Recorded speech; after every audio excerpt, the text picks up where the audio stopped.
And so Chesky always kind of throws a lot of stuff out.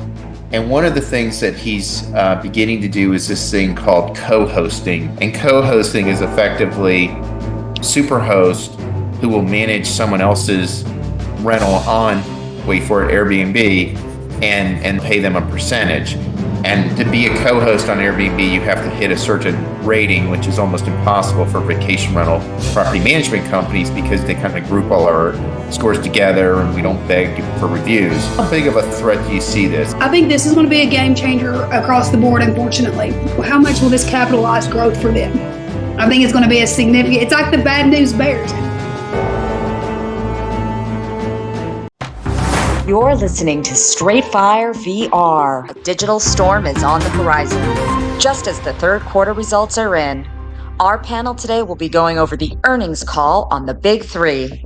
Also, we give our honest feedback on VRMA Phoenix 2024. We're joined with the founder and CEO of Cassiola, Dennis Goedheid. Forecasting the winds today is the co-host of Straight Fire VR, as well as the Regional Director of Business Development, Miriam Ramsey. Out front in the storm today is the host, the founder and CEO of eTrips, Steve Milo. Steve, let us in on the forecast. Hey, thanks, Heather. I appreciate being on another episode here of Straight Fire VR. We took a couple weeks off, but there's a lot of news because we had three companies, public companies that reported earnings last night. And I want to get to it with our guest by first going to Dennis Goedheid. Dennis, I want to start with the company that's most fun of the three that reported. We had Expedia, Vacasa, and Airbnb. I'm going to start with Expedia. And what jumped out of you? What jumped at you from their earnings announcement? It looked like a pretty good overall report. Yeah. Their nights are up. They say that the Verbo is recovering. We haven't really seen a big difference in our channel mix, but I hope we will start noticing soon. And then there's of course the big rumor going around, right? Which I would personally be very excited about if Uber can fix their technology and their marketing. That would be something to be excited about. Okay, we're going to get to that rumor, a little bit more than a rumor because it was reported in the Financial Times. But I want to go to you, Miriam, because you've always been the big pom-pom cheerleader for Verbo. It does look like there's some more encouraging news for Verbo. Expedia is now trading at their 52-week high at $174 a share. They're back up to about $22 billion of market cap, which they had been down around 16 billion just a couple weeks ago. So anything jump out at you? I mean, it seemed like a fairly optimistic picture that they were painting of a recovery. I think they're figuring it out. I think they've hired some more social media, some new marketing aspects to really help and encourage this transformation. Look, I don't think it's going to be an overnight fix. We're seeing the numbers come up now. I think middle of next year, second quarter earnings for them is going to be a significant difference. Look, I've said that, they were out with the old, but they have changed. I definitely think it's coming back around. Super excited to see what second quarter of next year looks for VRMA and Expedia. Okay, Dennis, let's talk about the fun story.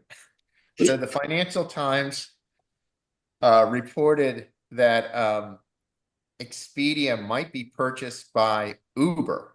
And I know at first it sounds kind of crazy, right? Uber, the rideshare app, buying Expedia, an online travel marketplace. However, the former CEO of Expedia is now the CEO of Uber, and that's Dara Khosrowshahi. Hope I got the name right. And he and Barry Diller, who's the chair of Expedia, have remained very, very close. And then when you start to kind of unpeel the layers here, there actually is more synergy of Uber and Expedia than you would initially think. Because at first I thought, wow, that is kind of wild. But then I sent you guys a link to a podcaster named Scott Galloway, Professor G, and he talked about some of the benefits of a potential acquisition. Now, Uber is sitting with about $153 billion market cap, so they could do a stock swap fairly easily with Expedia, which, as I mentioned, is around 22 billion. So, that's possible. But what do you think, Dennis? Because it would be really interesting. It would be really interesting, and I think it would work out great if you see how easy it is to book a car. Can you imagine that you just from the same app can book a flight and a hotel? I mean, it's not that far off. People already use Uber to get around to like travel.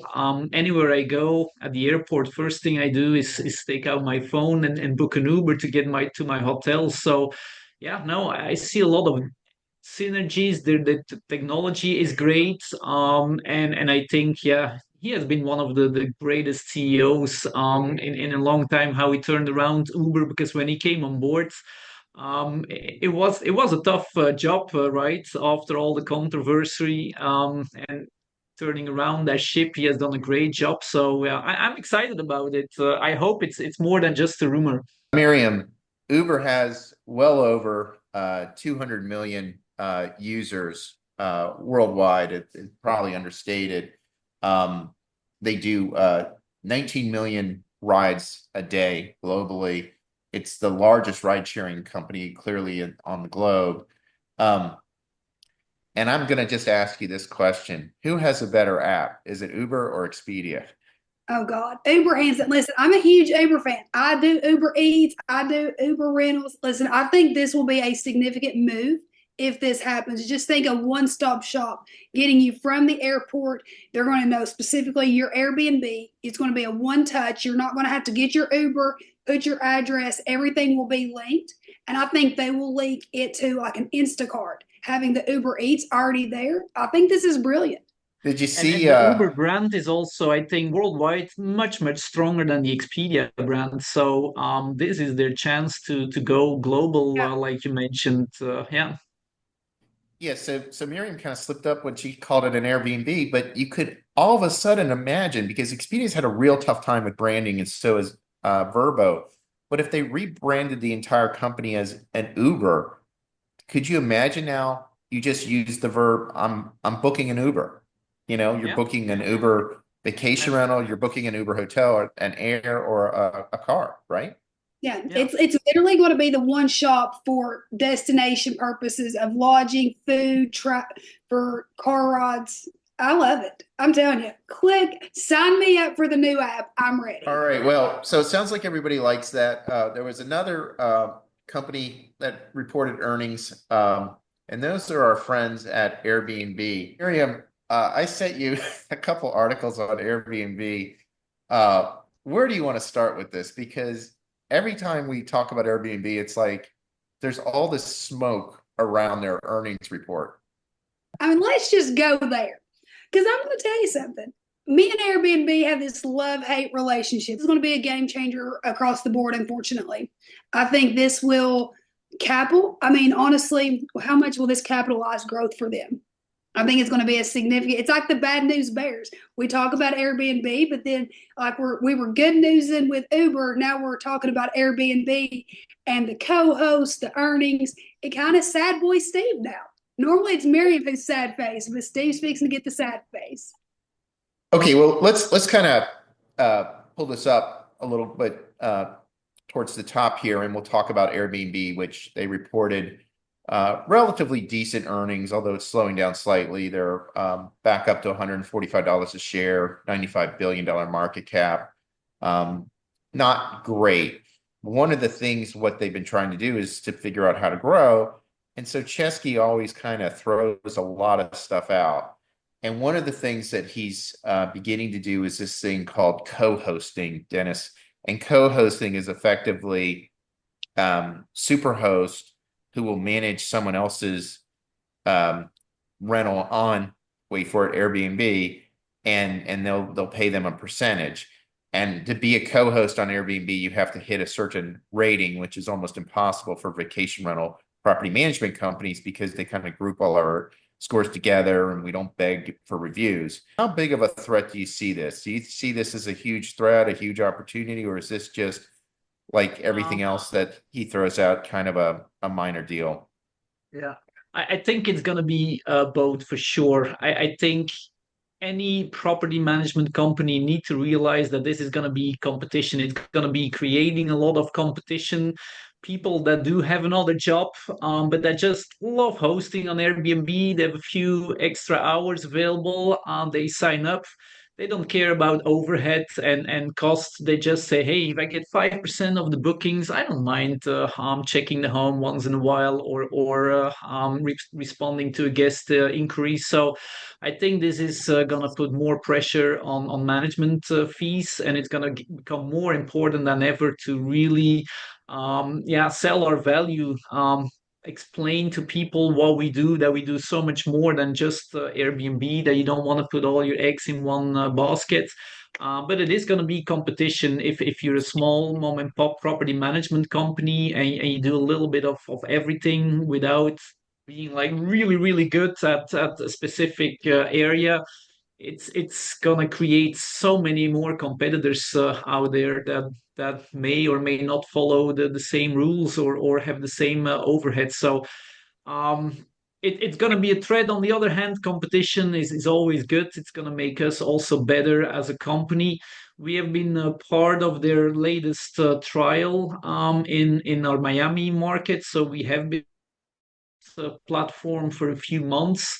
I have not seen a lot of inquiries yet from owners reaching out to us. Maybe also because we set our commission to 20%, same as we would charge if you go to us directly. Maybe that amount is too high, but they completely revamped it. There's a lot of visibility, but I don't know if a lot of people are gonna get into hosting on Airbnb that are not hosting right now just because they have co-hosts available. There have been other options available before. Maybe if it's a lower cost option, they may decide to join the platform now. But I don't think it's going to generate the growth that they are hoping for by adding this feature. Yeah, so Miriam, the biggest challenge with this working is they're obviously pushing everybody to these superhosts. I'm assuming they're doing it also based on superhosts who run a lot of bookings through Airbnb. But we know that the successful property managers and even these hybrid rent by owners are now using multiple channels. So do you really think that this is a serious threat? Because, I mean, we know people cannot just be on Airbnb to succeed long term. I think it's going to be market based. I think different markets will do significantly better than other markets. As a whole, I'll be honest, I think it's too soon to tell. I think initially in some markets, this will be a large pop. When you have a lot of property manager, or not property management, a lot of individual homeowners who have connections and like, hey, we can help you co-host yours. We have better ratings. I think the smaller groups like that who have home owners that possibly have two or three will be co-hosts for their friends and buddies. Look, I honestly, I don't know. I think it's really too soon to tell. I think again, it will be market based. I think some markets this will do better in, but as a whole, I don't see it being a significant source of income.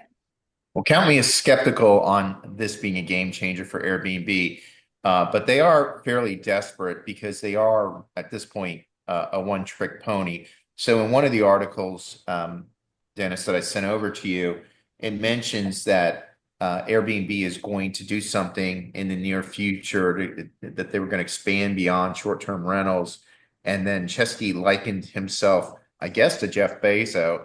I'm not sure if that's a great comparison to Bezos, but he said that, Amazon went from books to CDs and DVDs in the 90s, and Airbnb is going to go to something travel adjacent.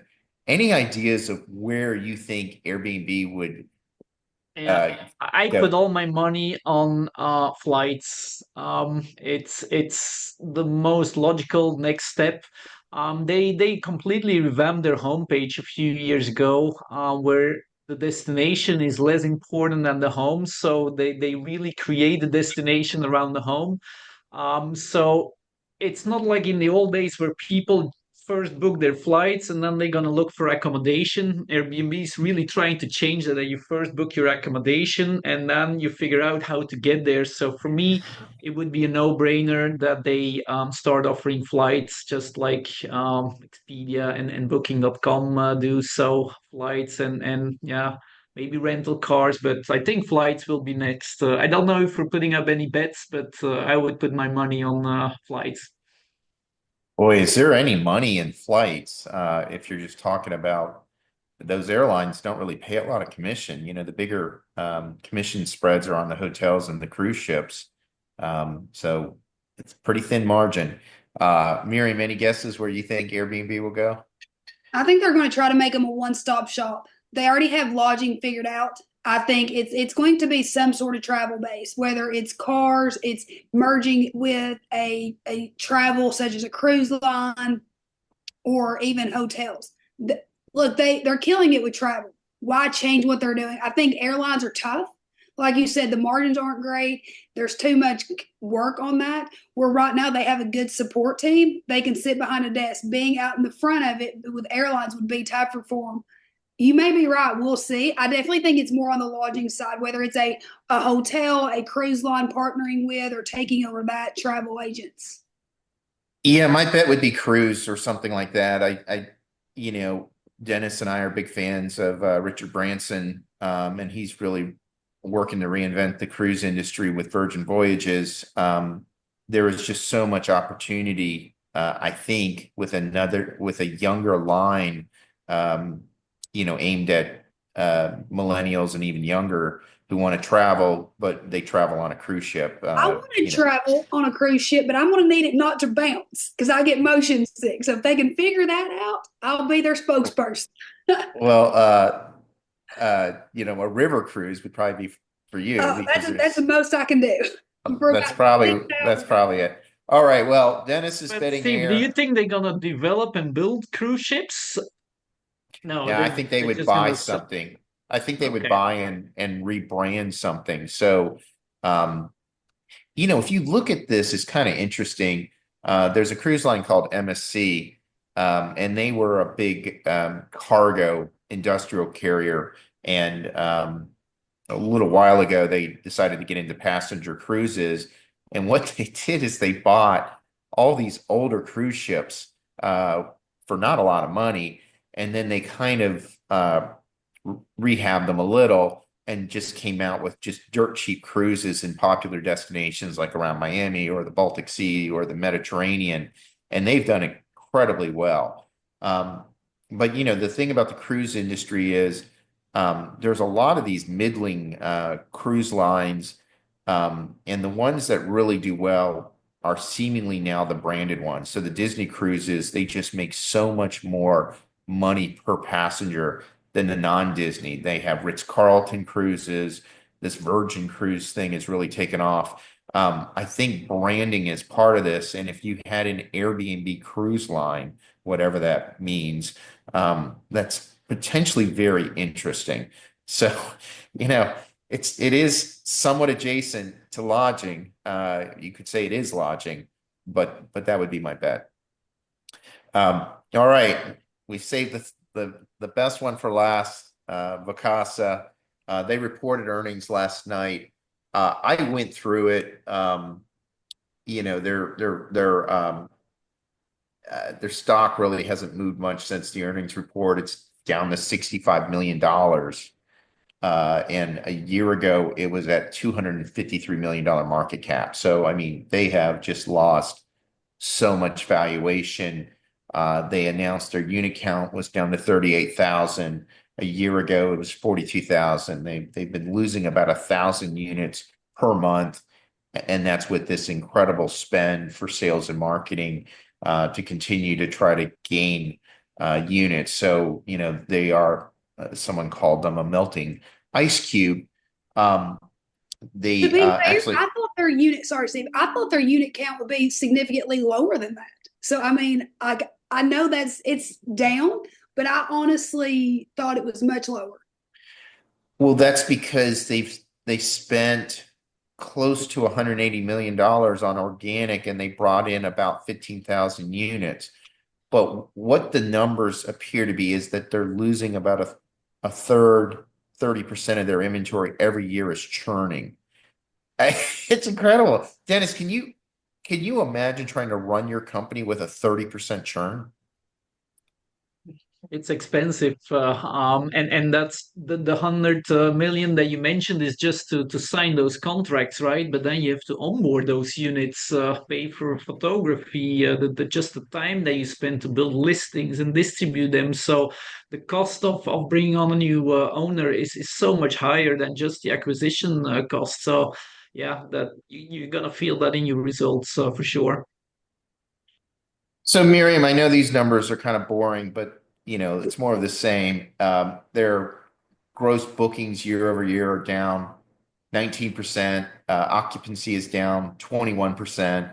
Um, just awful numbers, right? And although they did manage to have a profit, this would be, you would imagine their most profitable quarter. So their EBITDA was 69 million versus what I looked at for last year. They had all this goodwill write-off, but I looked at it as about $23 million of EBITDA last year in this quarter. Some other sources have it higher. That's the good news, right? So do you see some sunshine? Do you see light ahead of the tunnel? Because I'm going to get to the bad news.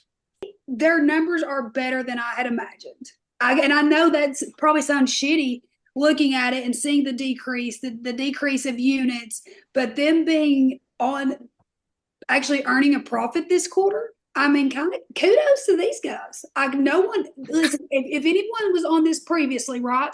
Did anybody think that they were going to be profitable this quarter? No, no one would sit and say that they thought this past quarter would have been profitable for Vacasa. We've all talked about it one-on-one in different groups. So I'm going to be positive Polly here today and say kudos to Vacasa for showing a profit this past quarter. Because despite these numbers, I don't know how they're doing it. I mean, like I could have Kool-Aid. Okay, I'm going to be negative. I can't help it. This is just too Pollyannish. First of all, they signaled to the market last year that they would be profitable this year. And if we look at their all four of the last quarters, right? So Q4 23 through Q3 24, with adjustments and taking out all the stuff like the goodwill impairment and stuff like that. Wait for it, Miriam. They've lost $18.5 million. So with all of the revenue they produce, and they still produce close to $1 billion of revenue. It's 950 million now, but it's darn close to $1 billion. They are losing 18.5 million. It's incredible. But Dennis, I'm gonna touch on what is not really part of the news, but should be, which is their assets. So they have cash at 298,000 or 298 million of cash. They have current liabilities at 331 million. So you're saying, well, that sounds better, Steve. That's a $40 million difference. You really want more current assets than current liabilities, but it's not as bad as it's been. Well, wait for it. Wait for it.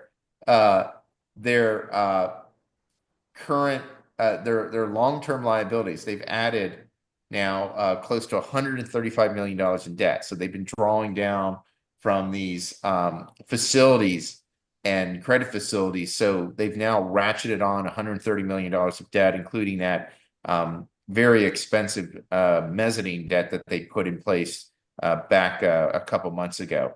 Does this sound like a healthy situation? Oh, under any normal circumstances, you would be insolvent and you would close down business, especially because there's not really like that big growth anymore, right? You could say, hey, we're gonna invest and we're gonna double in size in the next few years, but I don't think anyone is expecting that to happen. I agree with Miriam. The results are better than what I expected, and maybe they can get them in the right direction and maybe improve a little bit more. But just to pay that debt back, it's going to take years and years and years. So I don't really know what I would do in their place. But yeah, it's not looking great. It's not looking great. Well, I'm still on record as saying they're going to sell. So I think we No may have one an can afford emergency. that. I mean, like, who can afford to go into a business that's not profitable, that's been up 1 quarter in the past three? I mean, no, I don't. The only way they can sell is if they liquidate it out. They're going to have to sell, Miriam, who can afford it? Well, Airbnb can afford it if they want to get into but different. they don't want to get into that trash. I mean, oh No, my God, it's No, they want a they luxury can do brand. it on their own better, probably. Yeah, no, that's true. Yeah. it's not going to be Airbnb. It's not going to be Marriott. It's going to be a private equity firm that will buy whatever remnants of Vacasa they Well, V think. Trips by Vacasa, Steve Milo. No, I'm on record. It will never be V You trips, but you heard it here first, folks. Milo someone is will buy them, and someone's going to bet that with that amount of revenue, that they can clean it up. I still believe they'll get off that Vacasa technology, which I think is an Achilles heel, and they'll go to a hosted system, and they'll try to save a lot of their technology, and they'll gut the sales and marketing organic team, which is a disaster, and they'll try to see if they can salvage the company. But we'll discuss that when that shoe drops, which I think will be soon because they're going into the fourth quarter. With last year they lost, I don't know, $50 million, and then in the first quarter where last year they lost about 30 million. So they've got 6 months of really bad quarters ahead, and their cash situation is not good, not good at all. Okay. I'm going to ask Dennis though, because we saw each other briefly, but we haven't had time to talk at the VRMA in Phoenix. Wonderful event. I was actually more impressed than with downtown Phoenix. I didn't remember it was as nice. So they've done a good job in downtown Phoenix. But Dennis, what was your overall opinion of VRMA? My overall opinion, so I was really rooting for them and hoping that things would have changed. But for me, it was more of the same. I didn't see any difference than the previous years. Just yeah, less people, I guess. But yeah, it was exactly the same thing as last year, but in a different city. Yeah, so attendance was really down from the year before, which I kind of enjoyed going through the vendor hall. It was really easy to get through the rows. But a lot of the vendors were pretty upset about the attendance situation. I think it was maybe two property managers for every one vendor attendee. So that was not good. Um, Dennis, I didn't go to any of the education sessions. Did you go? I did do three in total. Yeah. And which one? One of them was a recap of all the other sessions during the conference. So with Tim, so that was a good one. Just yeah, knowing what was said before. But now I think there were a lot less sessions than the previous years. And I know they spend a lot of time in vetting everyone and going through them, preparing their presentations. I know in the past when your presentation was ready, like the morning of the session, it was okay. Now they had to go with someone on the education committee, go to the presentation, send it in a month ahead. So they definitely have spent a lot of time and effort in getting those sessions up to a higher level. I don't know if I saw you, the results of that, to be honest. hold on, Dennis. Do you think it's to make sure the education's a higher level, or to make sure you're not going to talk or do something that they don't approve of? I don't have an opinion on that, but yeah, it may be a little bit of Maybe a both. little of both. Yeah. Okay, let me give you my impression, and then we'll talk about some other VRMA stuff. But I think VRMA has lost their way with education. It's pretty clear. So what Dennis was talking about was there was a great reduction in the number of sessions because they expanded the amount of time for people to be in the vendor hall. So what they were trying to do was cater to the vendor hall to try to make it so the vendors were happy. So then, they cut sessions out. The bigger issue is the content is very stale. The format is really stale. Anyone who's gone to conferences like Skift or even DARM, they have 20-minute or 25-minute sessions. They're crisp. They kind of get people in and out pretty fast. They have a really diverse group of people. This did not seem like it. And then the other thing, I worked the year before on an executive track where we brought in some of the larger CEOs of some of the property management companies like Sykes and Aways. We brought in investment bankers from different firms to talk about money coming into the industry. There was no executive track at all for VRMA 2024. And I think that really hurt them in terms of getting some of the top talent here, which is what the vendors want. The vendors want quality over quantity. And at this point, I'm not sure that that's happening either. But, someone's got to blow up the content at VRMA and start it over. It sounds to me like VRMA staff, which is Smith Buckland, which is the association management, was really guiding a lot of the content, as opposed to in years past, people like Michelle Marquis, are hands-on with education. And I just think they've lost their way, because the comparison is, take a look at DARM and look at what Amy Hynode is doing. And she's totally hands-on. She's got a great conference coming up in early December. And it's because Amy is passionate about content and has her hand on the wheel. Whereas VRMA, the board of directors, was just hands off. I don't know, Dennis, do you disagree? No, absolutely. I think Durham has now even more sessions than VRMA had for a lot less people. So yeah, no, absolutely, I agree. Also, what I really did like were the two keynotes on both days. I think they were great. But then, yeah, he had the awards, and although I won an award, I just want to know more. They can make that so much more excited. I don't know what half of these people did that won an award. I want to see their campaigns or what they've done, and a little bit more information. The new executive director or CEO was not really like introduced on the main stage. I know there was a change, and then all of a sudden you have someone talking there, but who is she? What has she done? I spoke with her in the Ask the Board sessions. I don't know. Did you go to those, Steve? Yeah, I did go to ask the board, and I got a chance to meet some people that I hadn't talked to since New Orleans. Yeah. One was Michelle Williams, who was elected as chair of the VRMA, and then her term ended after 4 months. Yeah. There were some other people, and what was interesting was they were telling me all the things that they were going to do. And my response to them was, how come you haven't done these sooner? Why does it take a crisis to get you to act?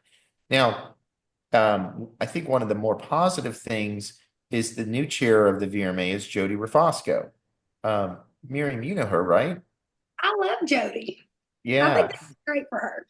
So we actually talked this week, and one of the things that Jody indicated was they were listening to the members. And one of the things I put in I know they hate read and hate listen to this podcast. They hate read the LinkedIn stuff. But one of the things I kind of crushed them on was having 3 conferences in a row on the West Coast, because they had Phoenix, and they were going to have Denver in the spring, and they were going to have Las Vegas in 2025 in October. And I said, look, most of your membership is on the East Coast. This makes no sense. So Jody indicated to me that they were going to change the spring forum and rebrand it, and it was going to be somewhere on the East Coast. And I think that was a good sign. Dennis, the other thing they were looking at doing was redoing the advocacy committee, which crashed and burned. I think there were a lot of lessons learned from it. But I mean, they were so visible 2 years ago about advocacy, and they raised almost $600,000, and advocacy was at the back burner this year. And I chewed some of their some of them up. And, they didn't have any good answers. I mean, I talked to these board members. I mean, I talked to one and she's smart. And I'm like, how can you let this happen? And she didn't have an answer. I mean, it was almost like, well, don't look at me. And I'm like, the reason why I'm at Meet the Board is you're a board member and you can't tell me why or how any of this stuff happens. You're basically saying, I don't know, or we're going to do better next year. Well, that's a lot different than actually being hands-on and understanding. And there were a couple board members who actually I did get a better sense or hands-on and wanted to clean up some of the messes. And then there were a bunch of new board members that were just elected. So hopefully they're part of the change, because I don't know is not an answer for a board member. There's no way. You can't say, well, I don't know why we have 3 conferences in a row on the West Coast. How can you say that as a board member? You're a board member. You have to know where the conferences are. How is it that you put 3 in a row on the West Coast? Dennis, am I overreacting? I mean, it's just crazy. No, yeah, you would expect that they discuss that now. I know those conferences are also planned way ahead, so the current board members may not be involved in the discussions when these were planned. One of the things that also stood out to me is we just need more young people on the board. I know Megan is probably the youngest, but everybody else, and I mean this in the most respectful way. They have a lot of experience, but we just need people in their 20s. We need Gen Z in there. They're gonna change that conference for sure. But if everybody already has been in the industry for 20, 30 years and they don't know how it can be done differently, nothing's gonna change. So I really hope that we can get some younger people on there. I'm not talking about myself because I'm getting on the older side too already. But yeah, just these young startups and newer technologies, get some people from them on the board and let them be involved in the conferences, and yeah, make it a little bit more 2024. We do need VRMA to step back into the role of advocacy. We do need them to be relevant. It is just crazy what's happened over the past year and a half. Now, I give kudos to Jody Rafosco for reaching out to me. Sounded to me like she was reaching out to a lot of larger members. It sounds like she's going to do a focus group and some ad hoc committees to try to kind of figure out how to get this thing back on track. If they do move the spring forum or whatever, they're going to rebrand it away from Denver to somewhere on the East Coast. I mean, at least that's a good start. I mean, you're listening to your membership. I will say, if anybody can flip the RMA around, it will be her. I think that she's done it long. She's been in the industry long enough. She knows key players. Key players respect her opinion, and I think she takes it in. Look, again, I said it initially, I love Jody, but I do have a ton of faith that she will be the one person that can turn VRMA around and make it better moving forward.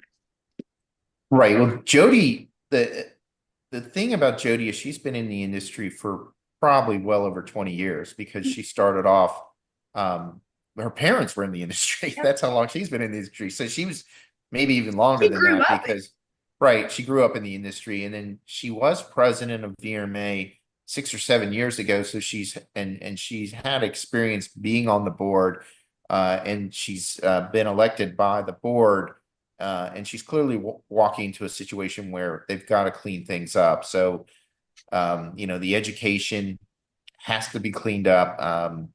The locations, the value to the membership, and then advocacy. I mean, the advocacy just crashed and burned.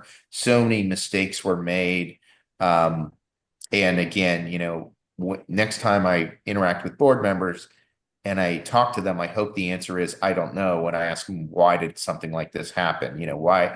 Why did you elect, or why did you pay someone to replace Tiffany Edwards, who basically never called people, never raised money, had no ability to do it? What was the process for hiring this person? When is the last time you've done an RFP on the management company, Smith Buckland? it can't be, I don't know. They should know. And if they don't know, then they should get off the board. I mean, literally, the whole point of being a board of directors for a nonprofit is you have a fiduciary responsibility.